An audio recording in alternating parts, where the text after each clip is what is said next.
নমস্কার বন্ধুরা, আয়ানশান মামাস দলের সকলকে স্বাগত জানাই। আজ শ্রাবণ মাসের দ্বিতীয় সোমবার। প্রতি সোমবারের মতো আজও দিনের শুরুটা হলো মহাদেবের চরণে প্রণাম জানিয়ে। প্রথমেই আমাদের বাড়ির শিবলিঙ্গে ভক্তি ভরে জল দিয়ে স্নান করালাম। তারপর চন্দনের তিলক পরিয়ে দিলাম। বিশ্বাস করি ভক্তি আর আন্তরিকতায় ঈশ্বরের কাছে সবচেয়ে বড় উপহার। এরপর মহাদেবকে রজনীগন্ধার একটা সুন্দর মালা পরিয়ে দিলাম।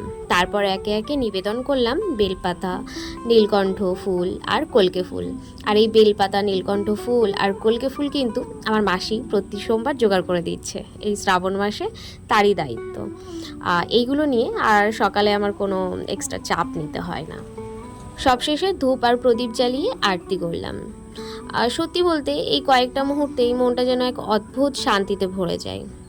আজ একটা ছোট্ট ঘটনা আপনাদের সঙ্গে শেয়ার করি। হ্যাঁ, আর সকালে দুধ যে দেয় কাকুটা, উনি অনেকটা লেটেই দেয়। আমি স্কুলে যাওয়ার জন্য বেরোই যখন সোনাইকে নিয়ে, ঠিক ততটাই লেট হয়ে যায়, মানে ওই 8:20 আসে। কিন্তু আজকে যথারীতি দুধ দিয়ে গিয়েছিল অনেক তাড়াতাড়ি, কিন্তু পুজোর ব্যস্ততায় আমার একবারও মাথায় আসেনি যে আজ মহাদেবকে দুধ দিয়ে অভিষেক করতে পারতাম ঘরের শিবলিঙ্গে। আসলে ভুলে যাওয়ারও একটা কারণ আছে, কেন কি শ্রাবণ মাসের প্রথম সোমবারে ভীষণ পরিমাণে নাকানি চোবানি খেয়েছি আমি সব কিছু একসাথে ম্যানেজ করতে গিয়ে। তাই সেই সোমবারেই ভেবেছিলাম এইবার শ্রাবণ মাসের যে কটা সোমবার আর বাকি আছে সেই কটা সোমবার ঘরে শিবলিঙ্গ আছে যেহেতু, সেখানেই অনেকটা সময় নিয়ে মন থেকে পুজো কমপ্লিট করে নেব। তারপরে সোনাইকে যখন স্কুলে দিতে যাব তখন মহাদেবের দর্শন করে যাব মন্দির দিয়ে। আর এই কটা সোমবার যেহেতু সোনাইয়ের স্কুল ছুটি করলেও চলবে না, কারণ আমি সোনাইয়ের স্কুল খুব বেশি প্রবলেম না থাকলে আমি সোনাইয়ের স্কুল একদম ছুটি করি না। পরে যখন মনে পড়লো তখন একটু খারাপই লাগছিল, কিন্তু সঙ্গে সঙ্গে মনে হলো হয়তো মহাদেব আজ আমার কাছ থেকে একেবারেই সহজ সরল মন থেকে করা এই পুজোটাই গ্রহণ করতে চেয়েছেন। কারণ ঈশ্বরের কাছে সবচেয়ে বড় বিষয় হলো ভক্তি, আয়োজন নয়। তারপর আমি, সোনাই আর বাবা বেরিয়ে পড়লাম। সকাল সকাল স্কুলে পৌঁছতে হয়, তাই সময়ের হিসাবটাও রাখতে হচ্ছিল। মন্দিরে গিয়ে মহাদেবকে একটি মালা পরিয়ে প্রণাম করলাম। আজ আর বেশি সময় থাকা হলো না, কারণ আমার বান্ধবী মৌসুমী যে টোটোতে আসছিল সেই টোটোতেই আমরা বেরোবো। তাই তাড়াতাড়ি মন্দির থেকে বেরিয়ে এলাম। আজ সোনাইকেও মন্দির দিয়ে তেমন কিছু করাতে পারলাম না, মনে একটু খারাপ লাগছিল। তবে মনে মনে ভাবলাম ভক্তি তো শুধু মন্দিরেই নয়, ঘরেও হয়, আর মহাদেব নিশ্চয়ই আমাদের মনের ইচ্ছাটাই দেখেন।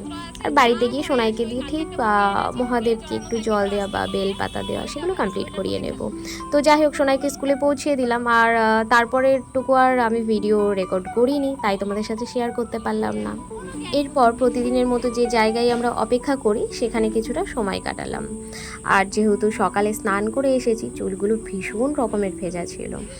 আর কিছুক্ষণ চুল ছেড়েছিলাম যেহেতু, তো চুলটা কিছুটা যখন শুকিয়ে গেল আর চারিদিকে এত রোদ এত গরম, চুলগুলো গোছাতে গোছাতে আর কি বাঁধছিলাম। তো বাঁধতে বাঁধতে একটা জিনিসই ভাবছিলাম যে জীবনটা আসলে এই ছোটো ছোটো মুহূর্তগুলো নিয়েই অনেক সুন্দর। আর এইখানে সবাই মিলে যে আমরা বসে থাকি, কখন যে সময়টা কেটে যায় বোঝাই যায় না প্রত্যেকের। অবশ্য কোনো কোনো দিন তাড়াতাড়ি সময় কাটে, কোনো কোনো দিন সময় কাটতেই চায় না। তো যাই হোক, আজ দেখতে দেখতে সময়টা এত তাড়াতাড়ি কেটে গেল বুঝতেই পারলাম না। স্কুল ছুটি হওয়ার পর সোনাইকে নিয়ে আবার বাড়ি ফেরার পথে আজকে সারাদিনে আমি সোনাই বা আমরা সকলে যে বসি প্রত্যেকের সাথে কাটানো অনেক রকম সিচুয়েশন, অনেক রকম সময় কিন্তু কাটিয়েছি। পারলে কিন্তু তোমাদের সাথে শেয়ার করতে গেলে সেইগুলো হয়তো 10 মিনিটের ভিডিও হয়ে যেত। কিন্তু আজকে না আমি খুব কমই আর কি ভিডিও রেকর্ড করেছি তোমাদের সাথে শেয়ার করার জন্য। আর যেটুকু করেছি সেইটুকু শুধুমাত্র আগের শ্রাবণ মাসেরও প্রত্যেকটা সোমবার তোমাদের সাথে শেয়ার করেছি।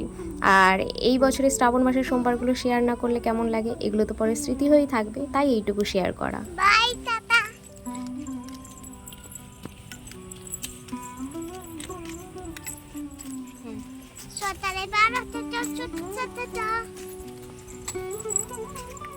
বাড়িতে ফিরে সোনাই স্নান করে নিজে থেকেই মহাদেবকে ফুল আর বেলপাতা অর্পণ করলো। সকালে ওকে দিয়ে কিছু করাতে না পারলেও দিন শেষে এইটুকু যখন করলো নিজে চোখে দেখলাম, তখন মনে হলো যে আজকের সোমবারের পুজোটা পুরোপুরি আমার কমপ্লিট হলো। সবশেষে তোমাদের সাথে ছোট্ট একটা কথা শেয়ার করি। এই ভিডিওটা হলো সোমবারের, আর আজকে হলো বুধবার। রবিবার একটা ব্লাড ডোনেশন ক্যাম্পে যেহেতু আমাকে থাকতে হয়েছে, তারপর আবার সোমবার ছিল মহাদেবের পুজো, তার সঙ্গে সোনাইয়ের স্কুল থেকে বাড়ি আসার পরে সব কমপ্লিট করতে করতে অনেক টাইম হয়ে যায়। তো সব মিলিয়ে ভিডিও এডিট করার সময় মতো আপলোড করা কিছুই করে উঠতে পারিনি। তাই আজ বুধবার তোমাদের সাথে এই ভিডিওটা শেয়ার করছি। আশা করি একটু দেরি হলেও ভালোবাসা দিয়ে ভিডিওটা দেখবেন। এই ছিল আমার শ্রাবণ মাসের দ্বিতীয় সোমবারের ছোট্ট কিছু মুহূর্ত আর ছোট্ট একটা ব্লগ। খুব বেশি কিছু রেকর্ড করতে পারিনি, যাই হোক সবশেষে বলবো মহাদেবের কাছে প্রার্থনা করি তিনি যেন আপনাদের সকলের জীবন সুখ, শান্তি, সুস্বাস্থ্য আর আশীর্বাদে ভরিয়ে দেন। আপনারা শ্রাবণ মাসের দ্বিতীয় সোমবার কিভাবে কাটালেন কমেন্টস করবেন। আবার দেখা হবে পরের ব্লগে। নমস্কার।